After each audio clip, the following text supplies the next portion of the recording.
So part of our message to cities is that the way that a city grows, it cannot be changed. So the urban shape of Paris and London is the same that they had 200-300 years ago. So the message to cities is that if you grow in a sprawl manner, in a disorganized manner, is not only very expensive to fix, it may not be fixable forever. And therefore, right now, it is fundamental that cities try to catch up with the planning to be able to have compact and livable cities, because that has tremendous impacts on how expensive the city will be, how efficient the city will be, whether they will have massive congestions or what to do, and also how low carbon they will be. A city that is very expanded is a city that uses more water, more energy, requires more transportation, and therefore is a high carbon city. Finally, many cities, many small and medium cities around the developing world are the ones that are growing the fastest. And therefore, that's where a lot of the attention is to be made. We tend to talk always about the big metropolis of the world, but it's also the small and medium cities that need to pay a lot of attention to that. Part of our programs, therefore, try to work with the municipalities to build that capacity on planning. It's not an easy program because you have many agencies working. So the transport agency starts doing something, the housing agency does something. That level of coordination is fundamental. I mean, in London at the moment, there's a big row about the cycle lanes. So the previous mayor installed some quite significant cycle lanes around the city. Now people are saying, well, it's making all the traffic go too slow and it's causing economic hardship. And I guess it's quite hard to measure the economic benefit of people cycling more. So what's your advice to mayors who are trying to work out, should I prioritise cycling, and want to know how they can actually demonstrate before they come out with a policy that it's actually going to have some benefit? Absolutely. And we see the same issue when mayors are trying to do dedicated bus lines that are taken away from the cars. And therefore, what we always recommend mayors are three things. First, it has to be a lot of community engagement.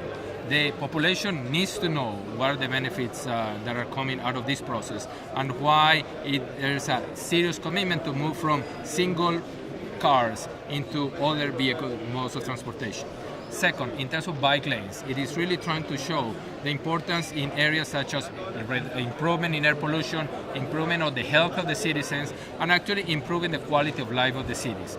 And finally, we believe, it is very much a city that has high quality of life, that has the bike lanes, the good public transportation system, that leads to a better quality of life, are cities that are more competitive. When cities at the global scale are competing to attract investments, those investors begin to see where is the quality of life, because that's when you are able to attract the best brains, the best people to come to the city. What do you see as the biggest environmental concern affecting cities at the moment?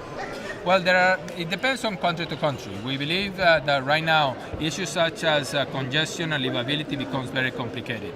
In cities in low-income countries, access to basic services like water, sanitation, power, mobility are really part of the core of that process. And at the bottom, every mayor that I talk around the world is very worried about jobs and competitiveness, so that the city can grow and develop, but also so that there are good jobs for the younger populations that are coming and migrating to cities. Air pollution also seems to be a big issue that you perhaps didn't mention, but maybe it was linked to one of the other ones. I mean, what's the World Bank's theory of change for how city mayors can address air pollution? So first, air pollution is a very complex problem because it's not as easy as wastewater. In wastewater, you know exactly what is the source of pollution and what to do about it.